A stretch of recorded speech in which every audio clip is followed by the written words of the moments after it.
एक नरसी नाम के भक्त थे। वो पहले बड़े कंजूस थे और 56 करोड़ की संपत्ति उनके पास थी। केवल एक लड़की थी और उसकी भी शादी कर चुके थे, और फिर भी वो कंजूस हुआ बैठा, चिचड़ हुआ बैठा, चिपक रहा उस माया के। और परमात्मा ने सोची, देखिए प्यारी आत्मा, ना इसके पास कोई लड़का और 56 करोड़ की संपत्ति, आज से काफी समय पहले था अरबों खरबों की संपत्ति समझो। और नादान आत्मा चौनी दान नहीं करता, यो गधा बनेगा भूत इस माया के चिपट के। उसके लिए उस परमेश्वर ने ना जाने के किस प्रकार से प्यारी आत्मा से वो माया का जाल छुटवाया। कैसे? नरसी बहुत कंजूस आदमी हो गया था और उसकी हुंडी चला करती। हुंडी क्या होती है? जैसे ड्राफ्ट बनाए जाते हैं आजकल, बैंक ड्राफ्ट बनाते हैं कि एक कागज पे लिख देते हैं पैसे जमा करवा के कि हमने इसके इतने पैसे जमा हो गए और किसी बैंक में दे दो, वहां से आपको पैसे मिल जाएंगे। पहले हुंडी हुआ करती थी, इनको हुंडी कहते थे। वो उसमें कुछ एक शहरों में एक आध व्यक्ति को गवर्नमेंट नॉमिनेट कर देती थी, उसकी संपत्ति का हिसाब लगा के कि इतने रुपए तक का ड्राफ्ट बना सकता है और हुंडी दे सकता है। वो फिर आपस में 6 महीने में आदान प्रदान, वर्ष में एक दूसरे के साथ वो सेठ लोग कर लिया करते थे, इनको हुंडी कहते थे। अब नरसी जी बहुत कंजूस हो गया था और उसकी हुंडी चला करती थी। पैसे 56 करोड़ उसके पास, रुपये 56 करोड़ रुपए की संपत्ति। अब क्या होता है, एक दिन उसकी पत्नी ने कहा कि आप गंगा स्नान करवा के लाओ हमें। सेठ कहने लगा, क्यों पैसे बर्बाद कराए, यही नहा ले, क्या करेगी, क्या रखा है, इतनी दूर जाओगी, ये है वो। उन्हें सोचा भी 10-20 रुपए खराब होंगे, और जैसे बहका रखा किसी को भी गंगा पर जाओ वहां दान जरूर करे। तो बोली आत्मा से चल पड़ी, ज्यादा कहने से तो वो चल पड़ा, भी चल दिया, दुखी करेगी, रोजाना सिर में दर्द रखेगी, चल घूमाते। चल पड़े, गंगा में जाके स्नान करने लगे। इतने में वो कुपूर्ण परमात्मा, क्योंकि वो श्री कृष्ण के पुजारी थे तो बाद में श्री कृष्ण की महिमा गाई गई, कोई बात नहीं। आप अब इसको सुनते रहना, फिर आपको समझ में आ जाओगी कौन थे वो भगवान जो सबके दुख दूर करने वाले।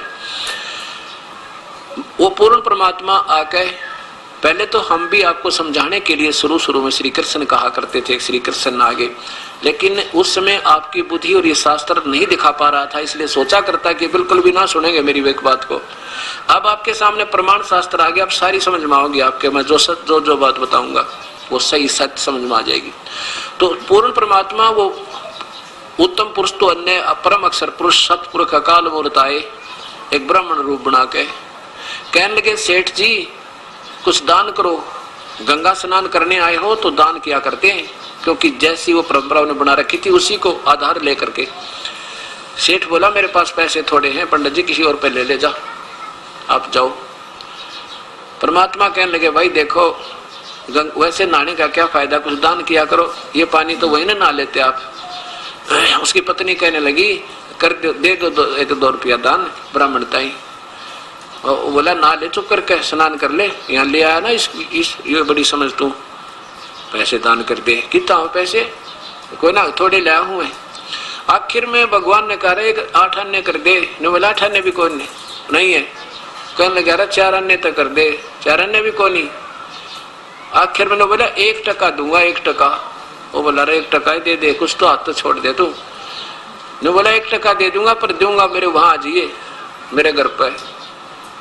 भगवान बोले चल घर पर, दे दिए भाई। अब नरसी नहा धोकर घर आके स्नान कर कर अपने घर पहुंच गए।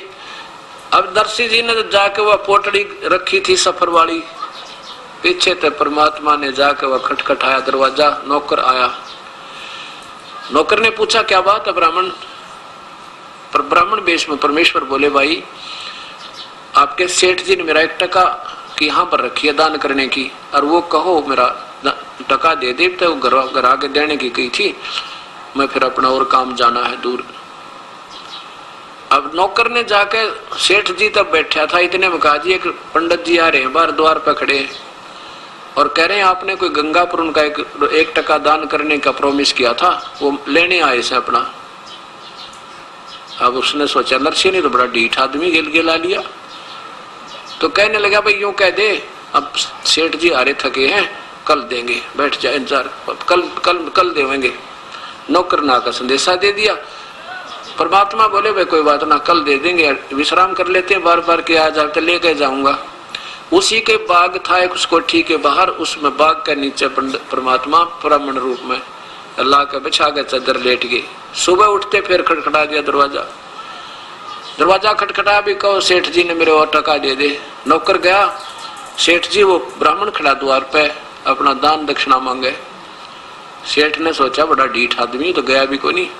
अब सेठ ने सोचा आज ही एक टके की इज्जत लगा रहा है, कल न मन माने 100 रुपये की लागत बैठ जाए तो इसको तो रास्ता पा गया करिए, और किसना भी काम कर दो इसका न आगे फिर से दुखी करेगा। यो कहने लगा यूं कह दे। नौकर से कहा सेठ नरसी ने यूं कह दे भी मेरे हमारे सेठ जी बीमार हो गए और ठीक हो जाओगे जब देंगे, सफर में आए थे बुखार बन गया।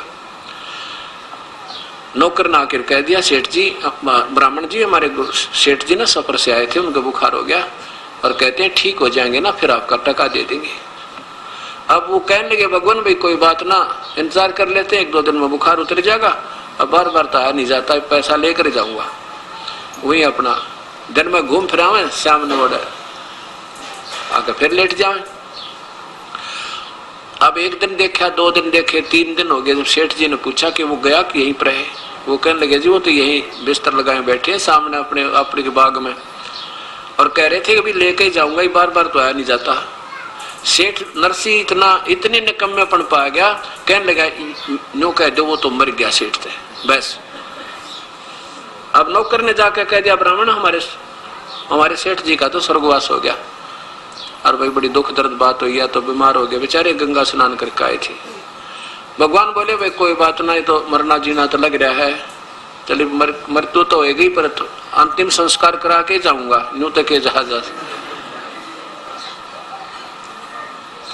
तो नौकर ने आके कहा सेठ जी वो तो ये कह रहे हैं, ऐसे कहा भी अंतिम संस्कार करा के जाएंगे, बात तो बहुत बुरी बनी है। चलो तो ऐसे तो क्या जाया जाता है।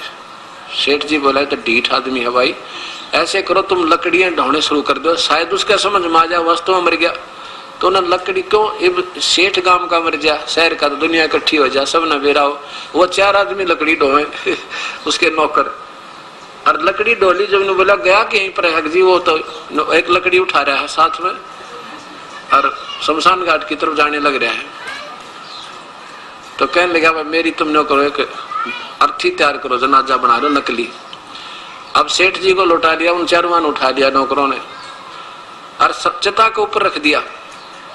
चिता के ऊपर जब रख दिया तो परमात्मा डाल कर लकड़ी न जो ले रहे थे कंधे पे, और कहने लगे निकम्मे सेठ जी तो भी वह पक्का उस्ताद निकला। अब देख 1 टके बजान देने को जा रहा है, भाई हमने माफ कर दिया तेरा दान, हम लेते नहीं। सेठ बोला पक्की बात है, कहाँ पक्की बात है, अगजात है, आप जा रहे हैं भाई। भगवान चल पड़े और सेठ ने वो सारी लकड़ी वापस ठुआई, चलो सारी ठाक ले चलो उठाओ। और बची खुची जो थी ना छोटी मोटी बच जाकर उन आप धोती गए उसमें कपड़े में डाल के, और सारिया की नो गठड़ी बांध दिया हुआ है, वो भी वापस पहुंचा दी। अब अगले दिन उन्होंने सोचा चलो वो तो गया ब्राह्मण तय, नेक्स्ट डे अगले दिन आकाश तो दूर तक घूम फिर के आऊंगा, तो 2-3 दिन जंगल पानी भी घर में जाना पड़ा।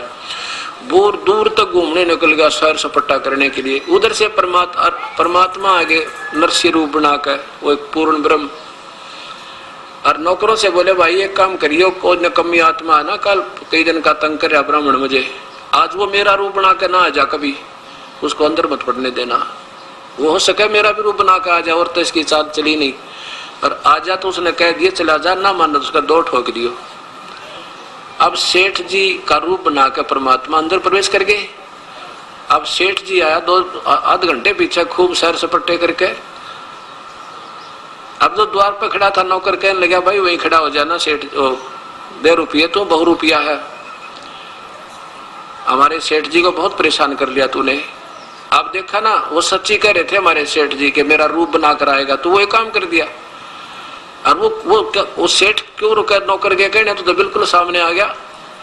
तो वो नौकर कहते हैं तुझे सुना नहीं, लठ उठाया। तो वो कहता अरे फलाना मल दकड़ा मल क्या कर रहा है तू, मैं वो हूँ सेठ हूँ नरसी है, तू क्या बात कर रहा है मेरे तय, ने बोला मारे भगवान मारे सेठ तो